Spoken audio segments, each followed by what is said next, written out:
Hello दोस्तों। सत श्री अकाल, नमस्कार। कैसे हैं आप सब? आशा करता हूँ आप सभी दोस्तों काफ़ी अच्छे होंगे और अपनी केवीएस इंटरव्यू की प्रिपरेशन, डेमो टीचिंग की तैयारी काफ़ी बेहतर तरीके से कर रहे होंगे। तो मैं शिशिर आपका स्वागत करता हूँ आपके अपने यूट्यूब चैनल शिशिर यूट्यूब वाला पे। दोस्तों, जैसा कि इंटरव्यू की सीरीज चल रही है, सिचुएशनल बेस्ड क्वेश्चंस, जो भी पॉसिबिलिटीज़ है, जहाँ जो भी टाइप्स के क्वेश्चंस पूछे जा सकते हैं बच्चों से रिलेटेड, काउंसलिंग से रिलेटेड, उनसे बच्चों की हरकतें क्या है उनसे रिलेटेड। मैं बेसिकली आपको पहले ही बता दूं कि मैं एक बड़े टीचर फैमिली से बिलोंग करता हूं। ठीक है, मेरे फैमिली में लगभग लोग टीचर हैं, ज़्यादा से ज़्यादा लोग टीचर हैं। तो मुझे एक हर तरह से एक प्रिंसिपल भी हैं, तो मुझे हर तरह के आइडियाज़ और चीज़ें, क्वेश्चंस, काउंसलिंग और बच्चे क्या क्या हरकतें करते हैं, बच्चों को क्या क्या उनके बेहतर के लिए किया जा सकता है, उनका इंटरव्यू कैसे लिया जा सकता है, उनसे कैसे क्वेश्चंस पूछे जाते हैं, तो इन सब चीज़ों का आइडिया मुझे काफ़ी बेहतर तरीके से है। इसलिए मैं चीज़ों को आपके सामने प्रस्तुत करता हूँ और काफ़ी बेहतर तरीके से प्रस्तुत करने की कोशिश करता हूँ। एक आइडिया, एक गाइडलाइंस देने की कोशिश करता हूँ कि आप यहाँ से गाइडेंस लें और अपने आप को काफ़ी अच्छे बेहतर तरीके से प्रिपेयर करें और अपने आप को और बेहतर से बेहतर बनाएं।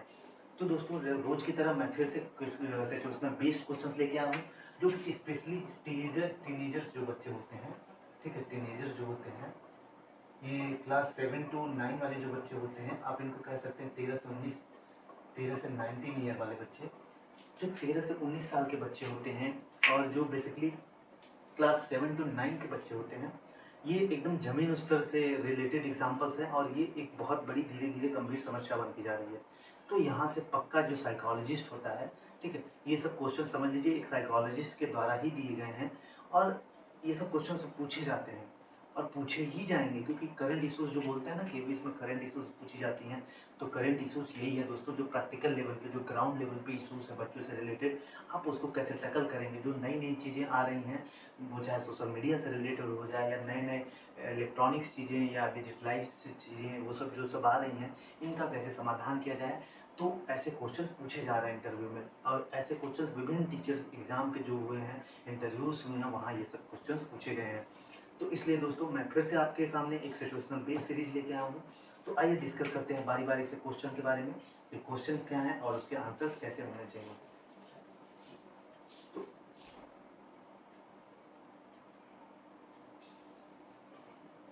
पहला क्वेश्चन है दोस्तों हमारा कि रिटन वर्क नहीं करता तथा नोटबुक नहीं लाता।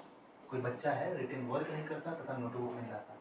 ठीक है, जो टीनेजर्स होते हैं, ठीक है, वो जैसे क्या होता है कि हमारी कंप्लीट एक क्लास होती है, कंप्लीट 8 पीरियड होते हैं, 7 या 8 घंटे की पढ़ाई होती है हमारी कक्षा में, ठीक है, और उनसे रिलेटेड जो भी बुक्स होते हैं, जो नोट्स होते हैं, डेली वाइज डेली सिलेबस के अकॉर्डिंग हमको लाया जाता है। एक प्रॉपर हमारा सिलेबस होता है और उसके अकॉर्डिंग बच्चों को सारे बुक्स और सारे नोट्स या जो भी उससे रिक्वायरमेंट चीज़ें हैं या उससे ज़रूरी चीज़ें हैं, उसको लाना होता है।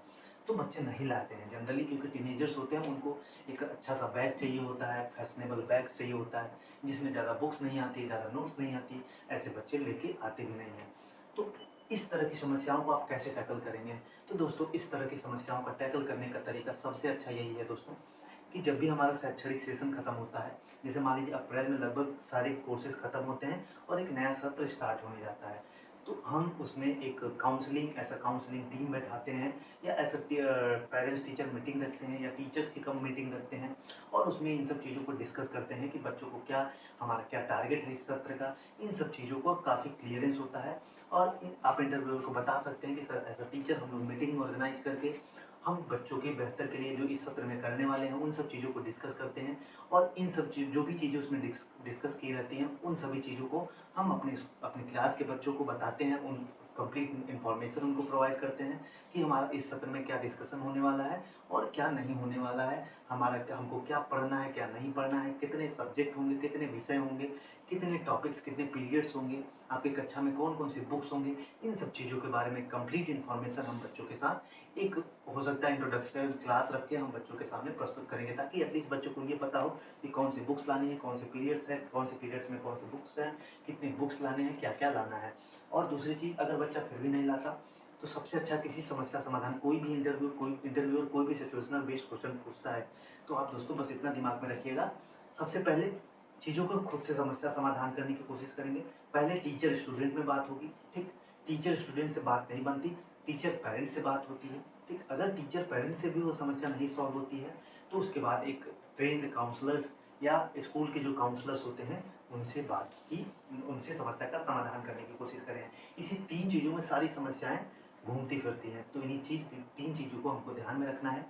तो उसके बाद हम पेरेंट्स से बच्चों को समझाते हैं कि बच्चा ये क्लासेस हैं, इतनी बुक्स हैं, आपको लानी होती हैं और डेली लानी होती है, आप भी चेक करिए। ठीक है, एक बच्चे के दिमाग में रहना चाहिए कि हाँ, ये टीचर चेक करता है तो वो डेली बुक लेके आएगा। अगर आप 1 दिन चेक करते हैं, 2 दिन चेक नहीं करते हैं, तो ऐसे टीचर्स के पीरियड में बच्चे भी लेजी हो जाते हैं और वो भी कहते हैं कि मैम चेक ही नहीं करते, टीचर चेक ही नहीं करते, और वो लाते भी नहीं हैं बुक्स को।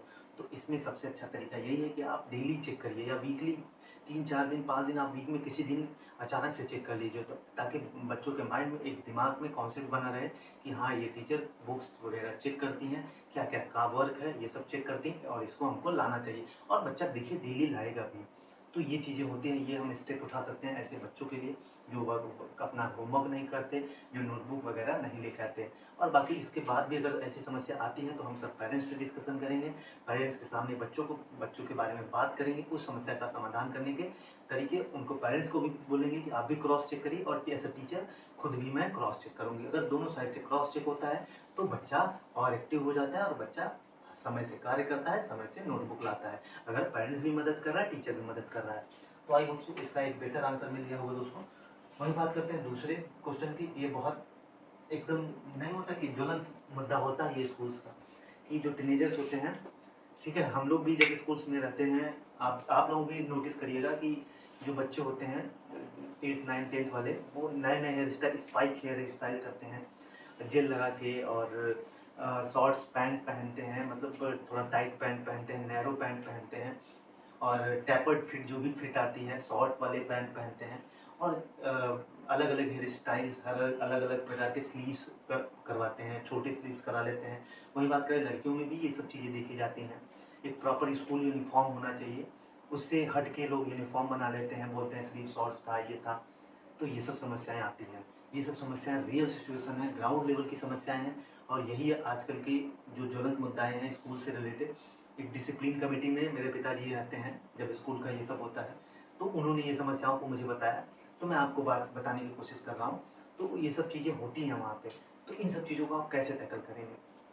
ऐसी समस्याएं आप भी जाएंगे तो देखने को मिलेंगी, और डेली देखने को मिलता है। कोई बच्चा बार हेयर स्टाइल ऐसे करके आया, कोई नैरो पैंट पहन के आया, कोई एकदम टाइट पैंट पहन के आया है, और शर्ट का डिज़ाइन अलग सिलवा लेते हैं लोग, और लड़कियां नाखून बड़े रखती हैं फैशन के लिए, बाल एक चोटी बांधने का तरीका है। तो एक होता है ना कि तरीका, जो proper school uniform, school dress होना चाहिए, वो नहीं होता है।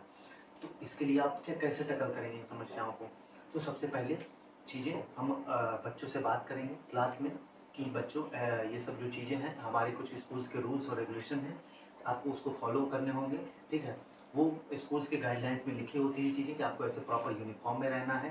ठीक है, एक लेस वाला शूज़ पहनना है। ठीक है, ऐसा नहीं कि विदाउट लेस वाला चलता है, लेकिन अब एक होता है प्रॉपर यूनिफॉर्म में लेस वाला शूज़ ही होता है, वही पहनना है आपको। बच्चे देखेंगे इतने टाइप्स के शूज़ पहन के आएंगे। पहले क्या होता था, एक नॉर्मल शूज़ आता था, उसी को लोग पहनते थे, बट अब ऐसा नहीं है। अब लोग अलग अलग टाइप के शूज़ पहन के आते हैं, अलग अलग प्रकार के पैंट्स वगैरह पहन के आते हैं। तो इन सब चीज़ों को आप कैसे टैकल करेंगे?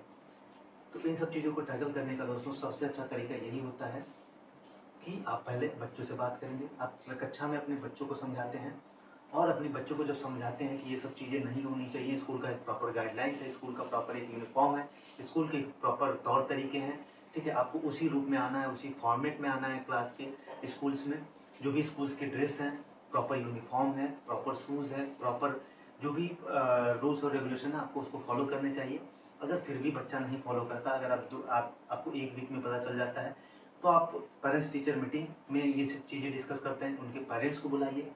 अगर कोई बच्चा है रिपीट कर रहा है हरकतें बार बार, तो उनके पेरेंट्स को बुलाइए, या बच्चों को अलग से बुला के 4-5 बच्चे जो भी हैं उनको बुला के समझाइए कि अगर बच्चे आप ऐसे करते हैं तो इसका बैड इम्पैक्ट पड़ता है। आपके जो जूनियर्स हैं वो ये सब हरकतें करते हैं। ठीक है, ऐसे चीज़ों को अपनाने की कोशिश करते हैं, हमारे स्कूल का एटमॉस्फेयर जो वातावरण है वो बिगड़ती है। ठीक है, तो ये सब बच्चों को समझाते हैं तो बच्चा समझता है, नहीं समझता है तो आप टीचर से, आप पेरेंट्स को बुला के डिस्कस करते हैं ये सब चीज़ों को, और पेरेंट्स से बोलते हैं, तो पेरेंट्स भी क्रॉस चेक करता है और टीचर भी क्रॉस चेक करता है, तो ये सब जाके चीज़ें सही हो जाती हैं, तो बच्चा प्रॉपर ड्रेस में आता है। तो यही तरीका होता है दोस्तों। वही बात करें नेक्स्ट क्वेश्चन की, कि क्लास में पढ़ते समय हुटिंग, बार बार बाहर जाना। बिल्कुल ये भी समस्या आपके सामने देखने को मिलेगी दोस्तों, कि कक्षा में बच्चे कभी कभी हुटिंग करते हैं, टीचर थोड़ी देर के लिए बाहर जाता है तो हुटिंग चिल्लाने लगते हैं, कोई कुछ होता है तो चिल्लाने लगते हैं, कोई फंक्शन होता है उसमें हुटिंग करते हैं। तो ये सब समस्याओं को आप कैसे टैकल करेंगे? ठीक है, टीजीटी पीजीटी वाले जो टीचर्स होते हैं उनके पास बहुत सारे काम होते हैं, तो इन सब चीज़ों को टैकल नहीं कर पाते, तो इसलिए ऐसे क्वेश्चंस पूछे जाते हैं। इन सब समस्याओं का समाधान करने के लिए दोस्तों सबसे अच्छा तरीका है कि समझ में आता है कि कौन बच्चा हुटिंग करता है, कौन नहीं करता है। ठीक है, स्पेशली बैक बेंचर्स होते हैं, आप थोड़ा सा पीछे की तरफ के बच्चों को जो भी आपको उसमें समझ में नहीं आता, आप स्कूल्स में कैमरेज लगे होते हैं, आप वहाँ से जाके चेक करते हैं। अगर आपको लगता है वहाँ पे समझ में आता है कि कौन कौन से बच्चे हैं, कैसे बच्चे हैं, आप उनको प्रॉपर पहले बुला के समझा सकते हैं कि बच्चा ऐसा नहीं करना चाहिए, ये सब स्कूल्स के रूल्स या रेगुलेशंस के खिलाफ है चीज़ें। और अगर फिर भी बच्चा नहीं समझता तो वही चीज़ें मैंने कहा कि सारी चीज़ें पेरेंट्स टीचर से और उसके बाद एक स्कूल काउंसलर के रूप में सारी चीज़ें घूमती हैं। अगर पेरेंट्स टीचर्स को आप उसके बाद पेरेंट्स टीचर मीटिंग में बच्चों के सामने, पेरेंट्स के सामने चीज़ों को डिस्कस करिए कि आपका बच्चा ऐसा करता है, ये सब हरकतें सही नहीं हैं, स्कूल के एटमॉस्फेयर को, वातावरण को गंदा करता है, तो बच्चा थोड़ा-सा सुधरता है। अगर फिर भी नहीं सुधरता तो एक proper counsellor, school counsellor, schools में काउंसलर होने लगे आजकल, और उन काउंसलर से उनकी काउंसलिंग कराइए कि क्या समस्याएँ हैं, आप ऐसा क्यों कर रहे हैं। आप एक बेहतर भविष्य, फ्यूचर में एक अच्छे भविष्य कर्ता होने वाले हैं, आप इंडिया का नाम रोशन करने वाले हैं, तो ऐसे बच्चों को पॉजिटिव एटीट्यूड देके एकदम विनम्र तरीके से समझाते हैं, तो वो बच्चे में सुधार ज़रूर आता है। तो आपने पहले खुद से डिस्कस किया, खुद से समस्या का समाधान नहीं हुआ, पेरेंट्स टीचर से डिस्कस किए, पेरेंट्स टीचर से भी डिस्कस करने के बाद समस्या का समाधान नहीं हुआ, तो आप काउंसलर से डिस्कस करिए। काउंसलिंग करते हैं तो उनका रीज़न पता चलता है और बच्चे उसका सॉल्यूशन भी बच्चे को मिल जाता है।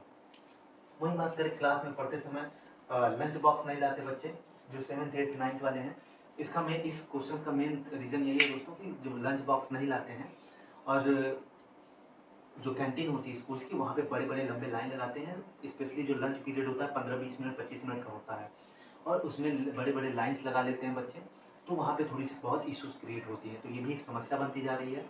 ऐसे प्रॉब्लम्स को सबसे अच्छा टैकल करने का तरीका है दोस्तों कि उनके पेरेंट्स को सीधा बुलाइए, आप उनसे बात करिए कि इस एज में बच्चों को एक प्रॉपर डाइट की ज़रूरत होती है, प्रॉपर खाने की ज़रूरत होती है, आप उनको टिफ़िन ज़रूर दीजिए। ऐसे ऐसे इस उम्र में बच्चों का मानसिक विकास बहुत तेज़ी से होता है, तो आप उनको एक प्रॉपर खाना, proper lunch box, proper diet दीजिए उनको, और स्कूल में टिफ़िन लाने के लिए ज़रूर बोलिए कि आपका बच्चा टिफ़िन लाता है। अगर क्योंकि सुबह आता है तो बच्चे को भूख लगती है, तो बच्चे का पढ़ने का मन नहीं करता, मेंटल जो चीज़ें होती हैं, मानसिक क्रिया जो होती है वो अच्छे से काम नहीं करती है। अगर आपने नोटिस किया होगा कि आपको जब भूख लगी होती है तो आपका मन नहीं लगता काम करने में या पढ़ने में। तो इसीलिए आप ये सब चीज़ें पेरेंट्स को समझाइए, तो पेरेंट्स एक्टिव होते हैं और बच्चे को लंच लाने के लिए प्रेरित करते हैं और बच्चा लंच लाता भी है। नेक्स्ट बात करें, लड़ाई करते हैं, पेयरिंग करते हैं, गैंग बनाते हैं। बिल्कुल, आप छुट्टियों में जैसे ही स्कूल की छुट्टी होती है, एकदम ग्राउंड लेवल की प्रॉब्लम्स मैं आपके सामने लेके आऊँ। जैसे ही स्कूल की छुट्टी होती है, क्या होता है कि कुछ बच्चे बाइक से आते हैं और पेयरिंग करते हैं, 10-10 की ग्रुपिंग करते हैं, ग्रुपिंग बाजी करते हैं। तो ऐसे चीज़ों को आप कैसे टैकल करेंगे? तो ऐसे में सर सबसे पहले मैं तो ये कहना चाहूँगा कि इसमें अगर ऐसा है तो प्रॉपर स्कूल्स के जो कैमरे वगैरह लगे रहते हैं, बाहर भी कैमरे लगे होते हैं, उस कैमरे के थ्रू हम चीज़ों को समझने की कोशिश करेंगे। अगर वास्तविकता में ऐसी है तो हम बच्चों की पर्सनल काउंसलिंग करेंगे, बच्चों को बुला के पर्सनली बात करेंगे और उनको समझाएंगे कि ऐसा नहीं करना चाहिए। वहीं बात करें दूसरी चीज़ की दोस्तों, दूसरा स्टेप ये होता है कि टीचर्स को, पेरेंट्स को बुलाएंगे और बच्चों को बुलाएंगे, उनको बच्चों के सामने डिस्कस करेंगे कि आपका बच्चा ग्रुपिंग करता है, आपका बच्चा वोटिंग करता है, जो स्कूल के एटमॉस्फेयर को गंदा करता है या वातावरण को के खिलाफ है। ये सब चीज़ें स्कूल के खिलाफ होती हैं। एक प्रॉपर रूल्स एंड रेगुलेशन है हमारे स्कूल का। अगर आप ऐसा पेरेंट्स को आप ये सब चीज़ें डिस्कस करते हैं तो पेरेंट्स प्यार से बच्चों को समझाता भी है, ठीक है। पेरेंट्स टैकल करते हैं चीज़ों को, और पेरेंट्स टैकल कर रहे हैं, अगर पेरेंट्स भी नहीं टैकल पा रहे हैं तो काउंसलर के पास समझाते हैं और काउंसलिंग करते हैं बच्चों की, क्यों समस्याएं हैं, क्यों ग्रुपिंगबाजी की जा रही है, रीज़न क्या है। स्कूल के बाद आप सीधा छुट्टी के बाद सीधा घर जाइए, तो ये सब चीज़ें आप डिस्कस करके बच्चों को समझा सकते हैं। वही बात करें दोस्तों, ये सबसे बड़ी समस्या स्मोक, च्यूइंग करना, एल्कोहलिक आदि की शिकायत आना, ठीक है। मान लीजिए आपके स्कूल्स के बाहर जनरली शॉप होती है, शॉप वगैरह होती है छोटी मोटी, वहाँ बच्चे जाके स्मोक करते हैं, च्युइंग करते हैं, क्लास में च्युइंगम चबाते हैं, ठीक है। या पेरेंट्स या कोई ऐसा शिकायत करता है कि आपके स्कूल के बच्चे ड्रिंक करते हैं, ये सब करते हैं। तो देखिए, सबसे पहले तो ये समस्या है कि इसमें काउंसलिंग सबसे अच्छा मदद करती है, ठीक है। काउंसलिंग और गाइडेंस, बच्चों को परामर्श भी देना बहुत अच्छा इसमें माना जाता है इस समस्या का समाधान करने के लिए। बच्चे से टीचर, एज अ टीचर आप काउंसलिंग करते हैं कि बच्चे क्यों कर रहे हो ऐसा, आपके स्वास्थ्य के लिए नहीं सही है, आपको आप एक फ्यूचर के आने वाले भविष्य होने वाले अपने घर में या आपके घर में आप एक अच्छे पढ़ने लिखने वाले बच्चे हैं, आप अच्छे स्कूल में आपके पेरेंट्स पढ़ा रहे हैं, आपकी फ़ीस दे रहे हैं आपके पेरेंट्स, और आप ये सब चीज़ें हरकतें कर रहे हैं, आपकी ये सेहत के लिए नहीं सही है और आप आगे चल के आपका भविष्य सही नहीं होगा। इन सब चीज़ों को बच्चे को थोड़ा सा प्यार से और मोटिवेटेड तरीके से आप चीज़ों को पॉजिटिव तरीके से समझाइए। ये सब चीज़ें सही नहीं हैं, आपको इन सब चीज़ों से दूर रहना चाहिए, ये स्वास्थ्य के लिए भी हानिकारक है, आपकी मेंटल चीज़ों को बिगाड़ देती हैं, आपका पढ़ने में मन नहीं लगेगा और आप नशे हमेशा नशे की तरफ जाएंगे, नशा करने की तरफ आपकी हो सकता है ग्रुप, जो आपका ग्रुप है, बच्चों की संगति अच्छी नहीं है। पेरेंट्स से आप बोलेंगे कि बच्चा, पेरेंट्स को समझाएंगे कि बच्चा आपके जो फ्रेंड्स हैं बच्चे के, उनके ऊपर ध्यान रखिए, आप बच्चे को गाइड अच्छे से करिए, आप बच्चों को थोड़ा सा लेट नाइट बाहर मत निकलने दीजिए, या बच्चों की जो भी होगा वो पेरेंट्स अपना हैंडल करते हैं। अगर आप पेरेंट्स को बताते हैं कि ऐसी इन्फॉर्मेशन आपके बच्चे के खिलाफ आ रही है तो पेरेंट्स थोड़ा सा एक्टिव होते हैं और बच्चा इन सब हरकतों से दूर होता है। और दूसरी बात, उसके बाद भी नहीं मानता है तो काउंसलर होते हैं स्कूल्स में, हम ऐसा काउंसलिंग बच्चों की प्रॉब्लम्स को टैकल करने की कोशिश करते हैं, कहाँ समस्या आ रही है उसका उपचार करने की कोशिश करते हैं और बच्चों को बेहतर तरीके अपनाने की कोशिश करते हैं कि ऐसे कैसे इन सब चीज़ों से कैसे दूर रहा जा सकता है, कैसे अच्छे दोस्त बनाने चाहिए, हमारे फ्रेंड सर्कल कैसा होना चाहिए, इन सब चीज़ों को लेके। वही बात करें दोस्तों, लास्ट क्वेश्चन, नेक्स्ट क्वेश्चन है, स्कूल में इंडिसिप्लिनरी एक्टिविटी में इन्वॉल्व रहता है, स्कूल की प्रॉपर्टी को नुकसान पहुंचाता है। बच्चों को आप देखेंगे कई वीडियोस ऐसे वायरल होते हैं कि स्कूल क्लास के फैन तोड़ देते हैं, ठीक है, और स्कूल के जो बेंच होते हैं उनको तोड़ने की कोशिश करते हैं। तो ये सब ऐसी एक्टिविटीज़ ग्राउंड लेवल पे आप देखेंगे तो ऐसी चीज़ें आती हैं, रियलिटी यही है। तो ऐसे ऐसे सिचुएशंस को आप कैसे हैंडल करेंगे? तो ऐसे सिचुएशंस को हैंडल करने का दोस्तों सबसे अच्छा तरीका यही है कि आप पहले से बच्चों को आप देखते हैं कि ऐसी समस्याएं क्यों आ रही हैं और कहाँ से आ रही हैं। आप इन सब समस्याओं को जानने की कोशिश करते हैं एज अ टीचर, और समस्याओं को जानने के बाद हम बच्चों से बात करते हैं कि स्कूल की प्रॉपर्टी आपकी प्रॉपर्टी है और ये सब जो स्कूल के रिसोर्सेस हैं ये सभी आपके बेहतर के लिए ही हैं। अगर आप बेंच तोड़ के रखेंगे, ये सब तोड़ के रखेंगे तो स्कूल का एटमॉस्फेयर, जो भी चीज़ें आपको स्कूल प्रोवाइड कर रही हैं वो आपके बेहतर के लिए ही होती हैं और आप बेहतर से उन चीज़ों को आप, एक होता है एटमॉस्फेयर आपको नहीं मिल पाता है और एक बेहतर तरीके से आपको करने का या चीज़ों को सीखने का मौका नहीं मिल पाता है। तो ये स्कूल की प्रॉपर्टी आपकी प्रॉपर्टी है, उसका सम्मान करना चाहिए, उसका देखभाल करने आपकी भी जिम्मेदारी होती है, आपका एक कर्तव्य होता है। ये आप जो फीस वगैरह देते हैं उन्हीं सब चीज़ों से ये सब आती हैं। आप उनका ऐसे काउंसलिंग कर सकते हैं, ऐसे गाइडेंस उनको दे सकते हैं कि स्कूल की प्रॉपर्टी को नुकसान पहुँचाना सही नहीं है, ठीक है। ये सब आप ही के लिए सुविधाएं दी जा रही हैं। हो सकता है अगर आप बस के कांच तोड़ दे रहे हैं, हो सकता है बस बनने में चल जाए और 10 दिन का टाइम लग जाए और आप टाइम से स्कूल ना पहुंच पाएँ, ऐसी समस्याएं आ सकती हैं। तो बच्चों को इस तरीके से काउंसलिंग करके, गाइडेंस देके, ऐसा टीचर या ऐसा पेरेंट्स के साथ डिस्कस करके आप चीज़ों को हैंडल कर सकते हैं।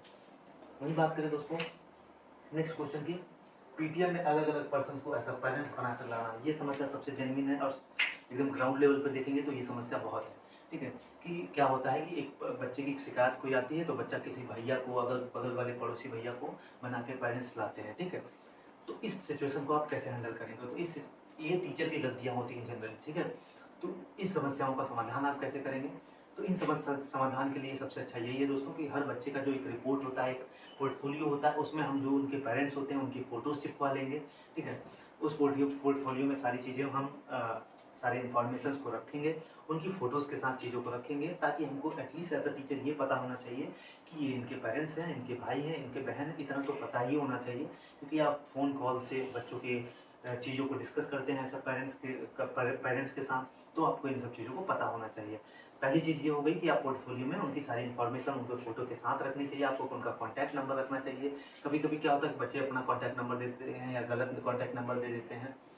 तो जब भी पेरेंट्स टीचर मीटिंग में पेरेंट्स आएँ तो आप उनसे क्रॉस चेक करिए कि ये आप ही हैं, ये आप ही का नंबर है, क्योंकि ऐसी सिचुएशंस आती हैं, आप पेरेंट्स को प्यार तरीके से समझाने की कोशिश कर सकते हैं। तो दोस्तों आई होप सो आपको चीज़ें समझ में आई होंगी। एक सिचुएशनल बेस्ड क्वेश्चन जो होते हैं दोस्तों, इसका कोई सटीक आंसर नहीं होता है। आपके थॉट्स, आपके माइंड्स, आपके जो सोच विचार है, आपकी जो रीजनिंग एबिलिटी है, उसके बेसिस पे इन सब चीज़ों का जवाब देना होता है और आपका प्रेजेंस ऑफ माइंड कैसे काम करता है।